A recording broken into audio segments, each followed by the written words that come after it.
मेरे पतिदेव जी को ऐसा क्या अच्छा लगा जो वो ऐसे कर रहे हैं। तो hello friends, welcome to my evening blog. तो मैं अभी बना रही हूँ रात के खाने में चिकन। और चिकन भी बिल्कुल मेरे स्टाइल में, देसी स्टाइल में बनाते हैं। चलो बनाते हैं।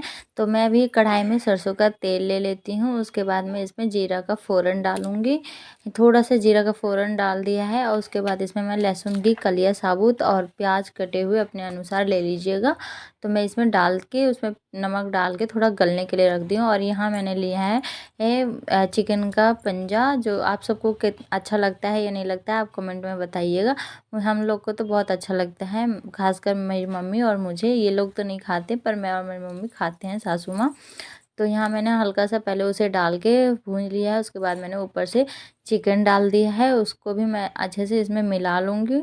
और इसके बाद में इसमें डालूँगी हल्दी, अपने अनुसार ले लीजिएगा हल्दी। और हल्दी डालने के बाद मैं इसे मिक्स कर लूँगी। मिक्स करने के बाद ही मैं इसमें थोड़ा सा 5 मिनट के लिए मैंने इसे झाँप दिया था मिक्स करने के बाद। और उसके बाद मैं इसमें लूँगी 2 टमाटर। 2 टमाटर मैंने इसमें बारीक काट के डाल दिया है ऊपर से। और बाकी मैं 1 टमाटर पीस के डालूँगी। और यहाँ मैंने लाल मिर्च का पाउडर लिया है। लाल मिर्च का पाउडर मैंने 1 चम्मच के अनुसार डाला था मैंने, क्योंकि मैंने इसमें भी मिर्च डाली है तो उसके अनुसार ही मैंने इसमें पाउडर डाला था मिर्च का। तो यहाँ मैंने इस मिक्सर ग्राइंडर में मसाला मैंने बनाया था, लहसुन, हरी मिर्च और टमाटर और खड़े कुछ मसाले का मैंने यहाँ मसाला बना लिया है। तो यहाँ गांव में तो सब सिलबट्टे पे बनाते हैं खड़े मसाले पीस के, तो बहुत अच्छा लगता है टेस्ट, इसलिए मैंने इसमें ही ग्राइंड कर लिया है। और यहाँ मैं थोड़ा सा चिकन मसाला और धनिया पाउडर भी डाला था, जो मैंने नहीं रिकॉर्ड कर पाई। और यहाँ मैंने अच्छे से इसे भूंज लिया है।